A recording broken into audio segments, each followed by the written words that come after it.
Hello guys! Hello Earth Signs, Virgo, Capricorn, and Taurus. Welcome dito sa aking channel. Kapalaran 888. Welcome guys. Alamin natin kung ano ang messages, vibration, gabay, energy para sa inyong lahat. Ito ay general reading, daily tarot reading para sa lahat ng Earth Signs. Okay, first two cards natin is 7 of Summer, number 16, 7, Life Experience. Wow. Okay. Mayroon ditong earth signs na palagi kayo nagpaplano, 'di ba? Ang dami-dami yung pinaplano sa buhay. Marami din kayong mga negative thoughts, belief system, old belief system, or kung ano man to na kailangan yung pakawalan. So, palagi yung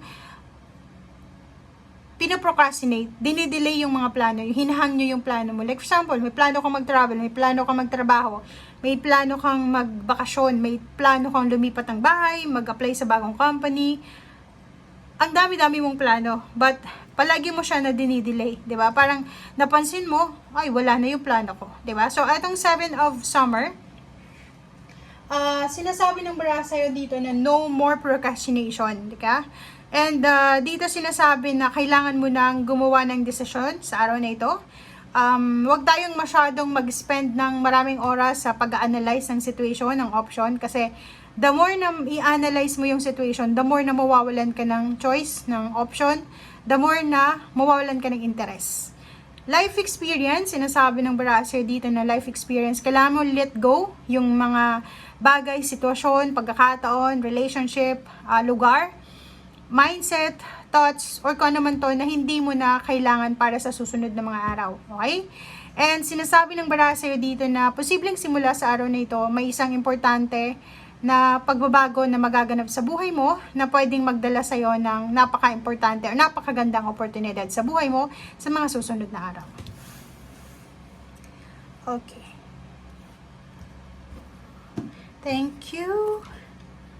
Okay. Earth signs, Virgo, Capricorn, and Taurus.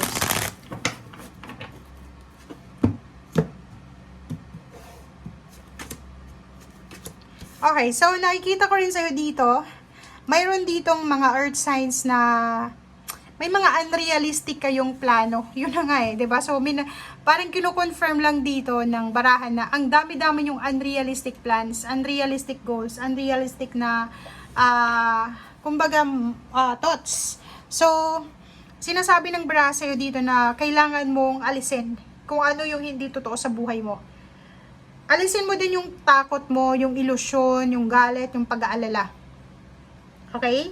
May iba sa inyo dito, earth signs, na natatakot kayo para sa isang like nagtrabaho ka na sa isang lugar tapos kailangan kang lumipat sa bagong lugar. Parang ibang team, parang ganun. Nandito ka sa isang team na to, tapos nakatanggap ka ng notice na ililipat ka sa isang team. So, medyo nakakaramdam today ng takot yung mga earth signs. Parang ganun. Ang iba din sa inyo, natatakot para sa isang exam, sa isang pagsusuri, paglilitis, or kung ano pa man siya. Meron ditong collaboration. Ang iba sa inyo dito, mas sanay kayo na magtrabaho ng mag-isa. Yun yung parang problema ngayong araw na ito kasi kailangan mong makipag-collaborate, makipag-partner sa isang tao or sa isang group. So, yun ang kinakatakutan mo sa ngayon. Okay. Nakikita din natin dito na isang risky decision ang posibleng gawin mo today. Meron ditong iba sa inyo na nakita mo siguro sa bulletin board or sa announcement online na yung company mo ay naghahanap ng isang managerial position, 'di ba? Yung hiring nila sa ngayon, pagtaas ng posisyon, pagtaas ng sweldo, and posibleng subukan mo to sa araw na ito, 'di ba? Parang sinasabi ng barahan na parang gusto mong i-try ito na empowerment na to na nakikita mo. So, isang risky decision ang posibleng gawin mo. So, mag-isip kang mabuti. Kasi Emperor, hindi yan basta-basta gumagawa ng risky decision. Tinitimbang niya yung sitwasyon.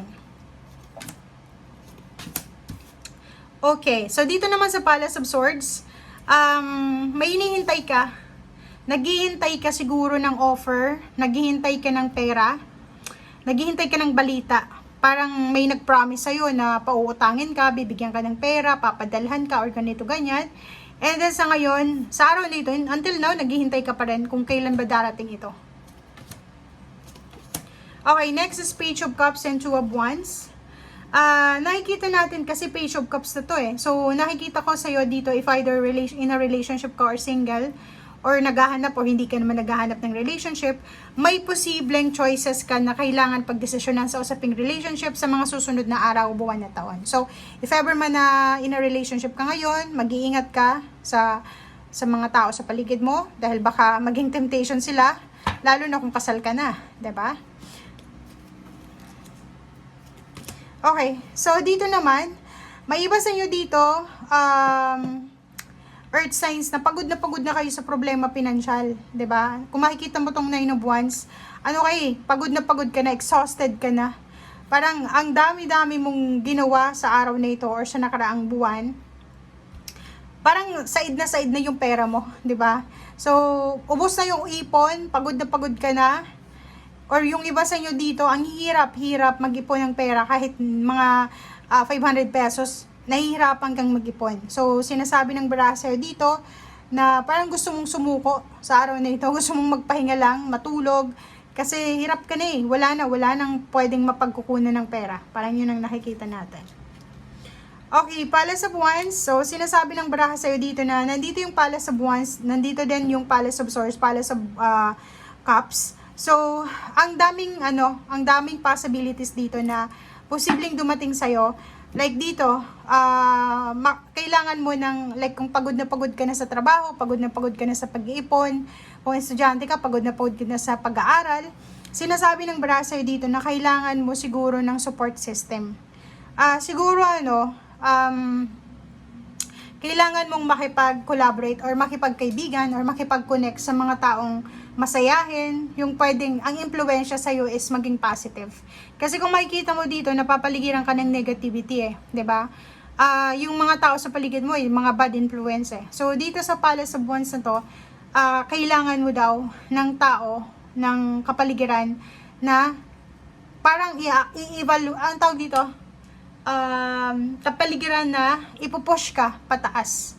'Di ba? So, mga like-minded individuals. So, and at the same time, kailangan mo rin ng environment, ng community, or ng friends, or ng mga tao sa paligid mo na mamahalin ka, susuportahan ka, kahit walang-wala ka. So, kahit wala kang i-offer, bibigyan ka nila, diba? 10 of Coins. Kasi sinasabi ng Brasser dito, papasok ka sa isang financial success sa mga susunod na taon. So, ngayon pa lang, ihanda mo na yung sarili mo para sa financial success na yan.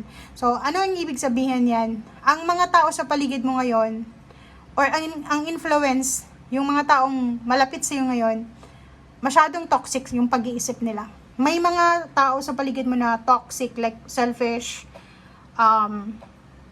may mga taong makasarili, na iniisip nila, sarili nilang. So, dito sinasabi ng baraha, may papasok na swerte sa buhay mo, sa mga susunod na taon. May papasukin ka. Isang napakalaki siya. Gateway to eh. Limpak-limpak na salapi siya. If ang mga taong to kasama mo pa rin sa pagtanggap mo ng blessings ng biyayang ito, walang mangyayari sa'yo eh. Kasi hindi ikaw yung parang anong tawag dito? Hindi ikaw yung anong tawag dito? Hindi ikaw yung mag-enjoy dito sa blessings na to. Sila yun, 'di ba? And ngayon, sinasabi ng Baraha, kailangan baguhin yung environment mo, kailangan baguhin yung mga taong nagbibigay impluwensya sa'yo. Dapat yung mga mabubuting tao daw, yung passionate, mababait, walang selfish sa group. And dito din, yung mga passionate sila, yung masisipag, pare-pareho kayo ng mindset, pare-pareho kayo ng plano, or pare-pareho kayo ng gusto sa buhay, oh. 'Di ba? Focus. Sinasabi ng Baraha sa'yo dito na huwag kang pakampante kasi masyado kang kampante sa surroundings mo ngayon eh. Mabilis kang magtiwala. Mabilis kang magbigay ng tiwala mo. And sinasabi ng Brasser dito na mag-iingat ka kasi may blessing sa parating eh. Malaking halaga to or malaki, enormous blessing siya. Big blessings. Okay? And baka masayang itong blessings na to. Yun ang nakikita natin. Okay, so kasi kung makikita mo yung baraha mo, may damon dito. Instead na i-push ka nila sa pangarap mo, wala, insecurity yung binibigay nila sa'yo eh. 'Di ba? Instead na i-push ka nila, uy, earth signs, kaya mo yan, ikaw pa ba, ganito, ganyan. Wala, pinagsasabihan ka nila, nako, wag ganun, mahirap yun. So, 'di ba? Instead na encourage ka nila, pinapahina pa nila yung kalooban mo. So, kailangan mo daw na baguhin yung environment na yon and hanapin mo to ng mga taong ito.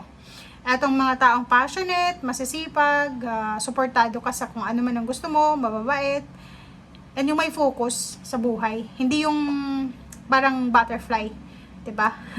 Okay guys, so thank you for watching and see you again. Bye!